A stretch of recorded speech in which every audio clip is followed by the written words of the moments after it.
بسم اللہ الرحمن الرحیم۔ یہ ہماری سیریز کی چھٹی ویڈیو ہے۔ ہماری گزارش ہے کہ ہماری ویڈیو کو آخر تک لازمی سماعت فرمائیں۔ اس سیریز کی باقی ویڈیوز کا لنک آپ کو ڈسکرپشن میں مل جائے گا۔ آپ سے گزارش ہے کہ ان ویڈیو کو بھی سماعت فرما لیں۔ جزاک اللہ خیرہ۔ اور جنہوں نے ابھی تک ہمارے چینل کو سبسکرائب نہیں کیا، ان سے بھی گزارش ہے کہ ہمارے چینل کو سبسکرائب کر لے اور بیل آئیکن کو دبا دیں، اور کمنٹ باکس میں اپنی قیمتی رائے کا ضرور اظہار کریں۔ جزاک اللہ خیرہ۔ ادھر امام علی مقام خانوادہ رسول کی مقدس اور عزت مآب خواتین اپنے بچوں، دوستوں اور بہی خواہوں کو ساتھ لے کر عازم کوفہ ہو گئے۔ حضرت عبداللہ بن عباس رضی اللہ تعالی عنہما نے منع کیا کہ بھائی جان کوفی بڑے بے وفا ہیں، وہ ناقابل اعتماد ہیں، آپ کوفے نہ جائیے۔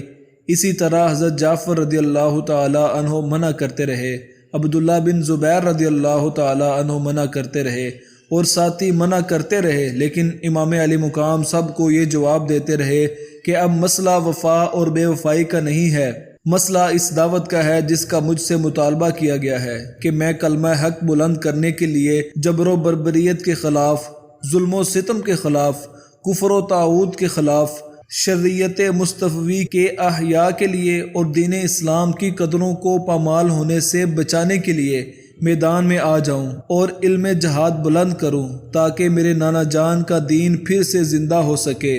مسئلہ دین کو زندہ کرنے کا ہے، مسئلہ حق کی شمع کو روشن کرنے کا ہے۔ یہاں بعض احباب نادانی میں یا بغض اہل بیت میں کہہ دیتے ہیں اور لکھ جاتے ہیں کہ ایسے حالات میں جب کہ امام حسین علیہ السلام کے پاس مسلح لشکر نہ تھا، فوج نہ تھی، سیاسی قوت نہ تھی، حالات سازگار نہ تھے، ابن زیاد اور یزید کے پاس سب کچھ تھا، ایسے حالات میں امام حسین علیہ السلام کا ایسے مقام پر جانا معاذ اللہ خروج تھا۔ یہ تصور سوائے اس کے کہ اہل بیت کا بغض اور آل رسول کے ساتھ دل میں عناد ہو، اس کے سوا اور کوئی سبب نہیں ہے۔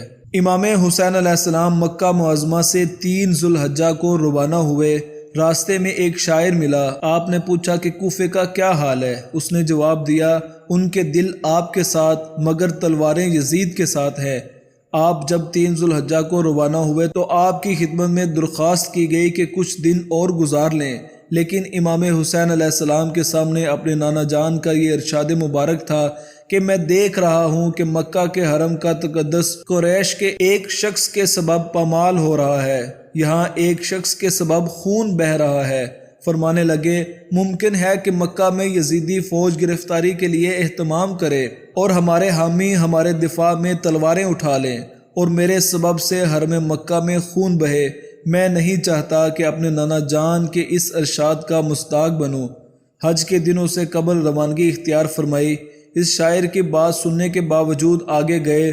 راستے میں حر رضی اللہ تعالی عنہ بن یزید تمیمی ملا، اسے ابن زیاد نے لشکر دے کر بھیجا تھا تاکہ حسین رضی اللہ تعالی عنہ تمہیں جہاں ملیں انہیں کوفے میں داخل نہ ہونے دو اور کوشش کر کے میرے پاس لے آؤ۔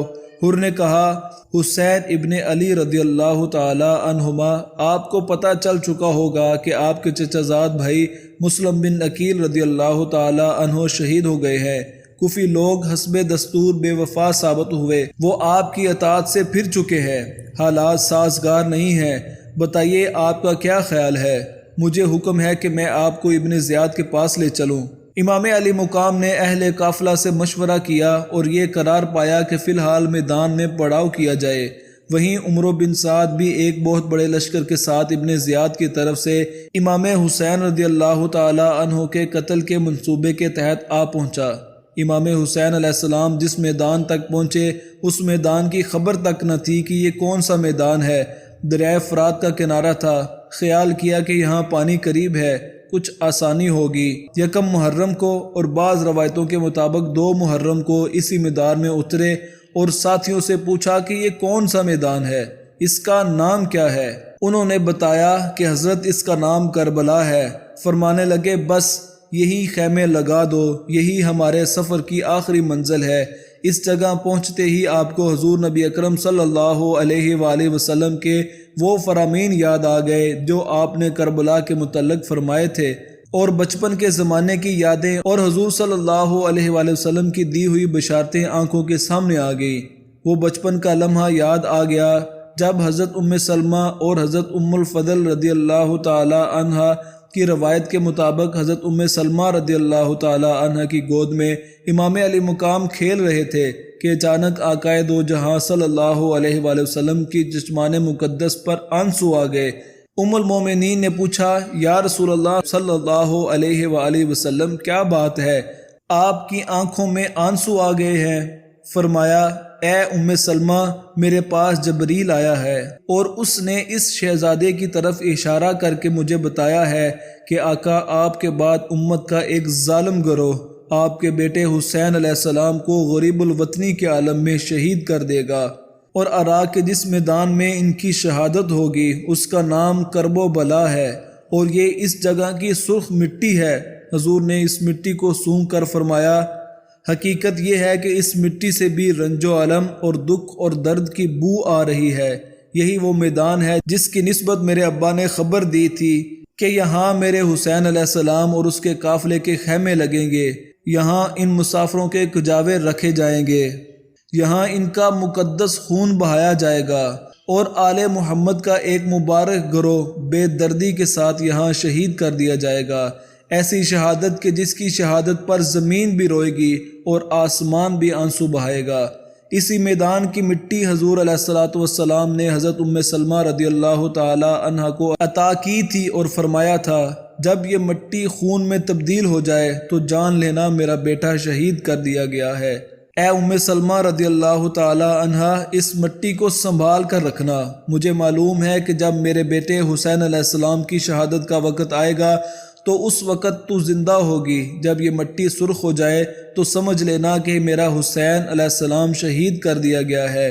یہ ساری بشارتیں پہلے سے دی جا چکی تھی، اس لیے امام علی مقام نے اس میدان کو اپنے سفر کا منتہی سمجھ کر خیمے لگائے، اور یہ خیال فرمایا کہ دریا قریب ہے، پانی میسر آئے گا، لیکن ان ظالموں نے آپ کو پانی سے محروم کرنے کا منصوبہ بنا لیا۔ 8 دن عمرو بن سعد اور ابن زیاد کے قاصدوں کے درمیان آنے جانے میں گزر گئے، کچھ گفت و شنید چلتی رہی۔ ابن زیاد نے جب سمجھا کہ عمرو بن سعد امام حسین علیہ السلام کے قتل سے گریز چاہتا ہے تو اس نے شمر ذی الجوشن کو لشکر دے کر روانہ کیا۔ شمر ذی الجوشن پہنچا تو محرم کا آغاز ہو چکا تھا۔ عمرو بن سعد نے یہ دیکھا کہ حکومت مجھ سے چھینی جا رہی ہے، امام حسین علیہ السلام کے ساتھ مقابلہ کرنے کا فیصلہ کر لیا، اور ابن زیاد کے کہنے پر 500 لشکریوں کو بھیجا کہ وہ فرات پر قبضہ کر لیں اور حسین علیہ السلام کو پانی کا ایک گھونٹ تک نہ لینے دیں۔ اس سے آگے آنے والی ویڈیو میں ہم 9 اور 10 محرم کے واقعات کا تفصیل کے ساتھ ذکر کریں گے۔ آپ سے گزارش ہے کہ ہمارے چینل کو